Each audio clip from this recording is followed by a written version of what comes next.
Y uno de los pequeños cambios que producimos en esta segunda temporada es introducir una píldora filosófica que tanto nos caracteriza en Afkar. Y vamos a contar para esta sección con el gran escritor David Lorenzo. Hola David. Hola Mez, ¿qué tal? Pues muy bien, con ganas de charlar contigo respecto a temáticas tecnológicas, pero desde una perspectiva filosófica. ¿Cómo nos afecta a nosotros como individuos? Claro, esa es quizás la cuestión, ¿no?, más importante de estudiar la tecnología. No solamente ver su aplicación más directa, sino también entender qué significado tiene, ¿no? Qué nos aporta como seres humanos y también a nivel individual y social.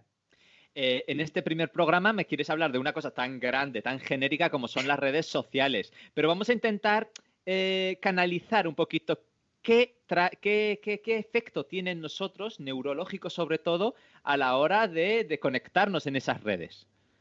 Bueno, las redes sociales, al menos en mi parecer, ¿no?, por su estructura, sobre todo, lo que nos invitan es a la reacción frente a la reflexión. O sea, nosotros como seres humanos tenemos la capacidad de reflexión para poder, bueno, analizar los objetos que nos rodean, o sea, las cosas que existen, ¿no?, desde nosotros mismos hasta el resto de entidades que existen. Sin embargo, las redes sociales fomentan lo que es la linealidad de las neuronas, que son simplemente pues, bueno, pues las relaciones que podemos hacer entre ideas y conceptos, ¿no? Cuando relacionamos una imagen con unos conceptos, con una palabra, en fin, con unos sentimientos también que hayamos podido generar, ¿no?, a lo largo del tiempo. Pues eso es lo que yo creo que hacen las redes sociales sobre todo, ¿no? Es el punto clave de las redes sociales y también quizás su peligro, que nos desvían de la reflexión y nos dirigen hacia la reacción, hacia la respuesta inmediata ante lo que tenemos enfrente.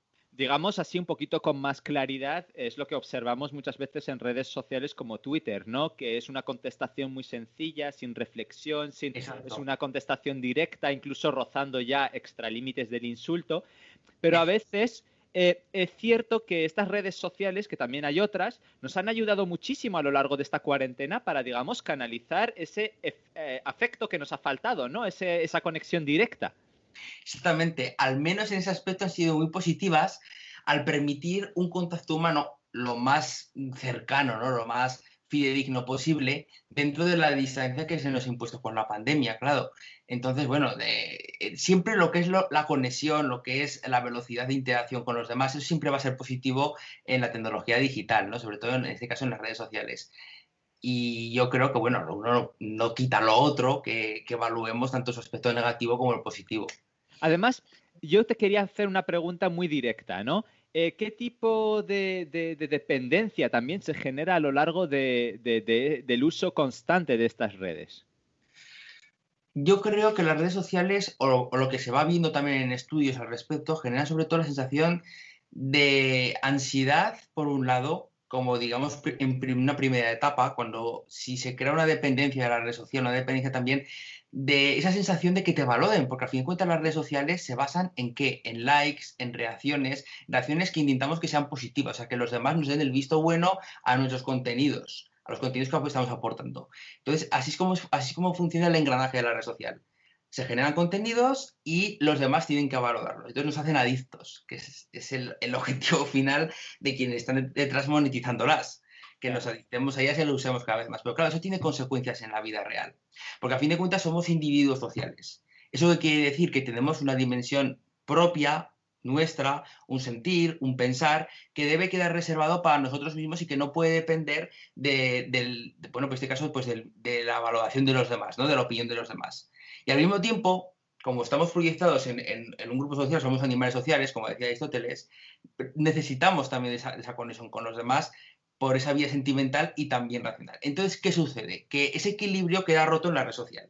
Y queda roto porque como esas redes están diseñadas para crear esa dependencia de la aprobación, al final lo que estamos estimulando en nuestra mente es esa misma dependencia de la aprobación. O sea, estamos diciendo que todo lo que hacemos tiene que pasar por esa criba que es la actual de la red social, pero artificial en el mundo real. Porque a fin de cuentas en el mundo real lo que hacemos es limitar aquello que queremos mostrar a los demás y el alcance que va a tener para esos otros, ¿no? Y sin embargo en la red social no, todo lo que volcamos acaba expuesto a nuestros contactos, ¿no? El problema que genera es la ansiedad siempre de a ver cuántos likes tengo, cuánto alcance voy a generar, les va a gustar o no va a gustar, si alguien discrepa, ¿por qué discrepa? Porque se siente rechazado. Y esas sensaciones son las que luego acaban dando a trastornos neurológicos más graves, que son los que están encontrando actualmente bueno, pues en psicología y psiquiatría, ¿no?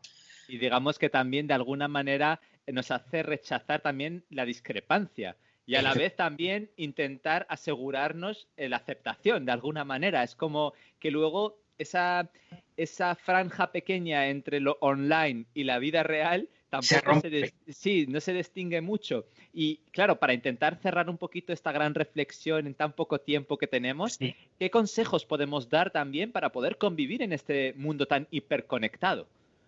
Yo creo que me centraría sobre todo en dos consejos principales.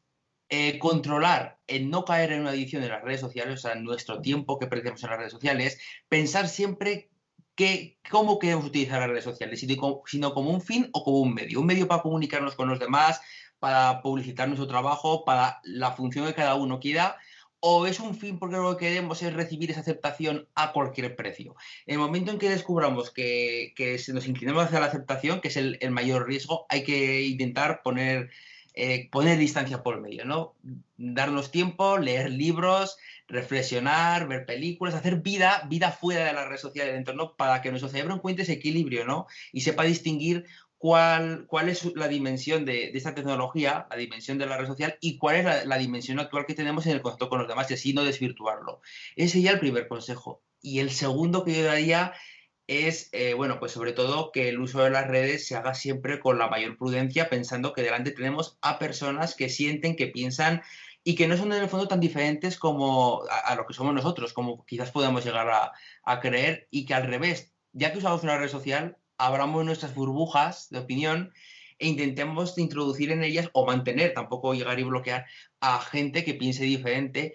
Y bueno, limitar las herramientas, digamos, más hostiles para casos en los que, bueno, pues ya sea imposible esa convivencia digital. Pues importante estos consejos para un consumo responsable, para esa reflexión filosófica también de lo que acontece en los usos tecnológicos que tenemos diariamente, y te vamos a escuchar y ver también a lo largo de la semana que viene con un tema nuevo y que podamos hacer de alguna manera, pues eso, incitar a un consumo responsable de toda esta tecnología que nos mueve últimamente.